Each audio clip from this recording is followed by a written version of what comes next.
तो गाइस कैसे हैं हम सब लोग बीस्ट एम्परर के एपिसोड 01 के साथ हाजिर हूं। तो काफी सारे लोगों ने कमेंट सेक्शन में इसे रिकमेंड किया था, जिसकी वजह से मैं सीरीज को स्टार्ट कर रहा हूं। तो हालांकि इसकी फोटोज जो है वो लॉन्ग स्ट्रिप में है, लेकिन आपको काफी मजा आएगा। तो एपिसोड की शुरुआत में हमारे हीरो को दिखाते हैं, जैसा कि बाकी सीरीज में होता है। हमारा हीरो जहाँ पर रीइंकार्नेट होता है, तो रीइंकार्नेट होने के बाद वो एक पेड़ के नीचे उड़ता है, अपनी तरफ देखता है और कहता है कि ये क्या मैं अभी तक जिंदा हूँ, लेकिन ऐसा कैसे हुआ, मैं जिंदा कैसे हूँ। साइड के ऊपर जाता है, जाकर वहीं पर एक नदी होती है, उसके अंदर से पानी पीता है। जब वो पानी पीता है तो साथ ही उसके अंदर अपना चेहरा देखता है, तो वो उल्टी कर देता है और कहता है कि ये क्या, ये कौन है, ये मेरी बॉडी तो नहीं है, ये तो किसी और की बॉडी है। तो वो इस बात से काफी ज्यादा हैरान होता है और कहता है, फिर साथ ही वो कहता है कि मुझे शांत होना होगा, शांत होना होगा। मैं जहां पर पहले सोचता हूं क्या यहाँ पर हुआ क्या। फिर साथ ही वो कहता है कि मेरे पास जब एक बीस्ट हुआ करता था, मेरा महान कुन, यानी कि इसके पास एक बड़ी सी मड फिश हुआ करती थी, जिसको इसने कल्टीवेट करने के बाद बहुत ज्यादा पावरफुल बना दिया था। और साथ ही इसने अपने कुंचान को एक निर्वाणा स्किल मास्टर करवाया था। एक ऐसा स्किल जब उसका बीस्ट मास्टर मर जाएगा, तो उसके मरने के बाद वो कुंचान जो है अपना सेक्रीफाइस देकर अपने मास्टर को दोबारा से रीबॉर्न करवा देगी, और उसका मास्टर पूरे 1 साल के बाद दोबारा किसी नए शरीर के अंदर दोबारा से रीबॉर्न हो जाएगा, जिस तरह के अभी जहां पर दोबारा से रीबॉर्न हो गया है। तो वो कहता है कि इसका मतलब यह है कि मैं इस लड़के की बॉडी के अंदर 1 साल के बाद रीबॉर्न हो गया हूं, और पूरा 1 साल गुजर चुका है। तो वो काफी ज्यादा खुश हो जाता है और कहता है ये तो बहुत ही अच्छी बात है। फिर साथ ही वो उदास हो जाता है और कहता है कि इसका मतलब यह है कि मैं 1 साल पहले मर गया था। तो वो साथ ही कहता है लेकिन ऐसा कैसे हो सकता है कि मैं 1 साल पहले कैसे मर सकता हूं, क्योंकि 1 साल पहले तो मैं वहां पर इवोल्यूशन के बहुत ज्यादा करीब पहुंच चुका था, यानी कि जहां पर जो हमारा ब्रेक थ्रू है उसको इवोल्यूशन का नाम दिया गया है। तो वो अपनी जो कुंचैन था उसको यहाँ पर महान लेवल पर, अल्टीमेट लेवल पर पहुंचाने के बहुत ज्यादा करीब पहुंच चुका था। लेकिन उससे पहले जहां पर किसी ने उसे बैक स्टैब किया, तो वो कहता है किसी न किसी ने तो मुझे वहां पर धोखा दिया है, जिसकी वजह से मैं मरा हूं। कि मेरा जो बड़ा सा बीस्ट यानी कि मेरी जो मड फिश थी वो इस लेवल तक पहुंच चुकी थी कि वो हर एक चीज को डिवावर कर सकती थी, उसके सामने आने वाली हर एक चीज को वो डिवावर कर जाती। पर फेलियर के चांसेस बहुत ज्यादा कम थे। अब मुझे यहाँ पर यह सोचना होगा किसने मुझे धोखा दिया। फिर साथ ही वो कहता है पहले मुझे इस बॉडी के बारे में सोचना होगा कि आखिर किसकी बॉडी है, आखिर इसका ओनर कौन था, और यहाँ पे इस जगह के ऊपर क्या कर रहा है। इस वक्त तो काफी कुछ अजीब लग रहा है। और इसी के साथ साइड के ऊपर से कदमों की आवाज आती है, तो साइड के ऊपर से कुछ लोग झाड़ियों के अंदर से बाहर निकलते हैं। वहां पर काफी सारे गार्ड्स होते हैं, तो वो लोग कहते हैं कि हमें वो मिल गया, हमें वो मिल गया। जब किसी के साथ ही हमारा हीरोइन की तरफ देखता और कहता है कि इनके कपड़े जाने पहचाने लगते हैं, लगता है कि ये लोग यहाँ पर व्हाइट पैलेस से आए हैं। लोगों से रास्ता पूछ सकता हूँ या फिर इनसे इस बॉडी के बारे में इंफॉर्मेशन हासिल कर सकता हूँ। तो इसी के साथ ही वो उनको रिस्पेक्ट देते हुए कहता है कि व्हाइट पैलेस के गार्डियन प्लीज यहाँ पर मेरी मदद करें, मुझे लगता है कि आप यहाँ पर किसी इंपॉर्टेंट चीज को ढूंढ रहे हैं, तो क्या आप यहाँ पर मेरी मदद कर सकते हैं। तो इसी के साथ ही व्हाइट पैलेस का गार्डियन कैप्टन जो होता है अपनी तलवार निकाल लेता है और कहता है कि अपनी बकवास बंद करो, तुम महान ठरकी कहीं के, जल्दी से बताओ कि हमारी यंग मिस कहां पर है। तो ये बात सुनते ही हमारे हीरो को वहां पर एक झटका लगता है। वो कहता है कि ये क्या बकवास हो रही है, मैं अभी भी जहां पर इस बॉडी में रीबॉर्न हुआ और मुझे पता चल रहा है कि ये बॉडी का मालिक एक बहुत बड़ा ठरकी और साथ इसने किसी की यंग लेडी को भी अगवा कर लिया है। कहता है कि मुझे लगता है कि यहाँ पर कोई बहुत बड़ी मिसअंडरस्टैंडिंग हो गई है, तुम लोग मुझे कुछ और समझ रहे हो। तो वो कहता है कि हम तुम्हें कुछ और नहीं समझ रहे, बल्कि तुम वही ठरकी ल्यू वैंग हो, तुम वही हो, हमें पता है कि तुम वही हो। साथ ही अपनी तलवार घुमाकर उसके ऊपर अटैक कर देता है। तुम्हारा ल्यू वैंग जल्दी से जंप करते पीछे की तरफ बढ़ता और कहता है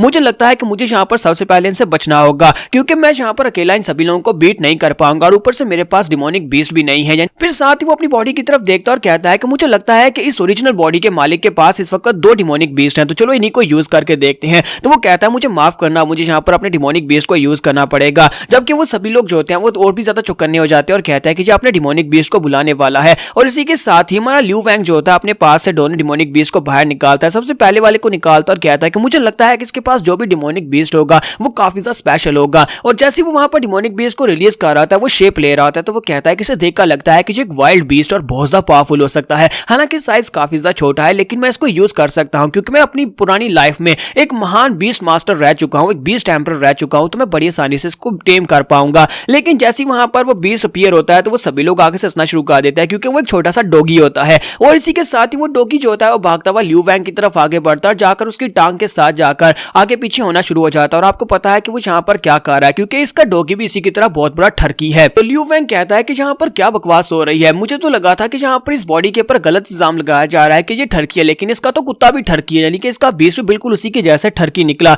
और ऊपर से वो गार्ड्स भी आगे से हंसना शुरू कर देते हैं और कहते हैं कि देखा, हमें पता था, हमें इसके ऊपर पूरा शक था कि यही वो ठरकी इंसान है जिसने हमारी लेडी को अगवा किया है, इसका तो बीस भी ठरकी है। तो इसी के साथ ही हमारा हीरो जो होता है ल्यू वैंग फिर से अपने दूसरे बीस्ट को निकालता और कहता है कि यहाँ पर फ्रस्ट्रेट होने का टाइम नहीं है, मुझे जल्दी से जल्दी दूसरे बीस्ट को यूज करना। और साथ ही वो कहता है गॉड प्लीज यहाँ पर कोई अच्छा सा बीस्ट दे दो। और इसी के साथ ही वो बीस्ट निकलता है, तो वो एक वाइन बीस्ट होता है। तो वो कहता है कि ये तो spiritual wine would based beast है, तो लगता है इसे यूज किया जा सकता है। तो वो उसे कहता है कि चलो जल्दी से अटैक करो। और उसने, क्योंकि इसकी जो ओरिजिनल मास्टर की बॉडी थी, उसने यहाँ पर बीस्ट को इसी तरह से ट्रेन किया था कि वो ठरकी इंसान था। और इसी के साथ उसका बीस्ट वहां पर सबसे पहले लड़की को पकड़ता है और लड़की को इस तरह से पकड़ता है कि उसकी बॉडी के अंदर, उसके कपड़ों के अंदर से भी उसके बूबीज नजर आ रहे होते हैं, जिसकी वजह से उसके अपने साथी वहां पर उनके नाक से ब्लड बहना शुरू हो जाता है। और ये देखकर हमारे लियू वैंग को भी झटका लगता है। वो कहता है कि ये कमीना तो वाकई में ठरकी निकला, मैं तो वैसे ही सोच रहा था। इसके दोनों के दोनों बीस्ट भी उसी की तरह है और उसने इन दोनों बीस्ट को बिल्कुल इसी तरह से ट्रेन किया हुआ है। इसी के साथ ही वो व्हाइट पैलेस के गार्ड्स जो होते हैं उनके दोनों बीस्ट के ऊपर अटैक करते हैं और पहले वाले की वाइन्स काट देते हैं और डॉगी के ऊपर अटैक करते हैं, तो दोनों वहीं पर बेहोश हो जाते हैं। तो लियू वैंग कहता है कि मैं तो यहाँ पर मरने वाला हूँ और साथ ही वहां पर उसके चिल्लाने की आवाज आती है और फिर उसे रस्सियों में बांध लिया जाता है। तो इसी के साथ कैप्टन उसे कहता है कमीने कहीं कि आप जल्दी से बता कि हमारी लेडी कहां पर है, हमारी यंग लेडी को कहां पर रखा है। तो लियू वैंग कहता है कि मैंने कहा ना कि ये कोई बहुत बड़ी गलतफहमी है, मुझे नहीं पता, मुझे यहाँ पर एक्सप्लेन तो करने दो। तो इसी के साथ ही वो उसे कहता है कि अपनी बकवास बंद करो। फिर साथ ही एक लड़का साइड के ऊपर से आता है और कहता है कैप्टन यहाँ पर साइड के ऊपर हमें घर मिला है, लगता है कि वो इस टर्की का घर है, चले वहीं पर चल के चेक करते हैं। इसके साथ ही वो कहता है कि इस टर्की को भी अपने साथ ले आओ और वो लियू वैंग को भी अपने साथ लेकर उस घर की तरफ चल पड़ते हैं। वो लोग उस घर के अंदर जाते हैं और वहां पर जाकर चेक करते हैं, वो उसका कोना कोना चेक कर रहे होते हैं। तुम्हारा लियू वैंग कहता है कि देखो मैं कितना ज्यादा लकी हूँ कि यहाँ पर तो कुछ भी नहीं है। कि कैप्टन फिर से उसके मुंह पर पंच मारता और कहता है कि बकवास बंद करो और बताओ कि हमारी यंग लेडी कहाँ पर है, तुमने उसे कहाँ पर छुपाया है। तो लियू वैंग चलाकर उसे कहता है कि तुम लोग जहाँ पर मेरे साथ इतनी रूडली क्यों बिहेव कर रहे हो जबकि तुम्हारे पास कोई सबूत भी नहीं है कि ये सब कुछ मैंने किया है। मैंने कहा ना कि मैं तुम्हारी यंग लेडी को नहीं छुपाया, ये घर तुम्हारे सामने है जहाँ पर क्या तुम्हें कुछ दिखाई दे रहा है? ऐसा तो नहीं है कि घर के पीछे कोई बेसमेंट है जिसके अंदर मैंने तुम्हारी यंग लेडी को छुपा कर रखा हुआ है। इसी के साथ ही एक लड़का बाहर से आता और कहता है कि सर हमें यहाँ पर घर के पीछे एक बेसमेंट मिली है। तो हमारा हीरो लियू वैंग कहता है कि लग गई मेरी, तो यहाँ पर घर के पीछे बेसमेंट कौन बनाता है। और इसी के साथ ही वो लोग घर के पीछे बेसमेंट को ओपन करते हैं तो वहां पर काफी सारी लड़कियां होती हैं। तो उसने वहां पर बहुत सारी लड़कियों को बंदी बनाकर रखा होता है। तो उनमें से लड़की एक नीचे जाती है, जाकर सभी लड़कियों को निकाल दिया, स्पेशली अपनी यंग लेडी को भी बाहर निकाल लेती है। सभी लोग उसके सामने घुटने टेकते हैं और कहते हैं कि यंग लेडी क्या आप ठीक हैं? तो लियू वैंग कहता है कि मुझे तो लगा कि अब यहाँ पर मरने वाला हूँ, मैं तो भी यहाँ पर अभी भी जिंदा हुआ और दोबारा यहाँ पर 1 घंटे में मरने वाला हूँ। और इसी के साथ ही कैप्टन अपनी तलवार निकालता है, लियू वैंग की गर्दन पे रखता है और कहता है मैं इसको यहाँ पर इस क्राइम की सजा दूंगा, इसने हमारी यंग लेडी को किडनैप किया, इसका गला काटा जाएगा। तो लियू वैंग सोच रहा होता है कि यार ये तो मेरे साथ ज्यादती है, अभी सिर्फ 1 घंटा हुआ है दोबारा से रीबॉर्न हुए और अभी मैं यहाँ पर मरने वाला हूँ। जबकि यंग मिस उसे कहती है कि रुक जाओ, इसको मारना मत। कैप्टन कहता है कि इस बात का क्या मतलब है? तो वो कहते हैं कि मैं इसे मरा हुआ नहीं देखना चाहती, बल्कि इसे मेरे साथ लेकर आओ, मैं इसे टॉर्चर करूंगी, इसे मेरे पैलेस में लेकर आओ। तो वो गार्ड्स जो होते हैं वो लियू वैंग को पकड़ते हैं और यंग मिस के पैलेस के अंदर ले जाते हैं और जाकर उसे पहले एक जेल के अंदर बंद किया गया होता है और जेल के अंदर उसे चेन्स के साथ बांधा गया होता है। तो लियू वैंग कहता है कि मेरे दोनों बीस्ट की हालत बहुत ज्यादा खराब है, वैसे क्योंकि लास्ट फाइट में दोनों बिला वजह ही जख्मी हो गए थे, अगर वो ठीक भी होते तब भी वो यहाँ पर से मुझे निकलवा नहीं सकते थे। तो वो कहता है कि मुझे यहाँ पर से निकलने का कोई ना कोई रास्ता ढूंढना होगा वरना मैं यहाँ पर मारा जाऊंगा।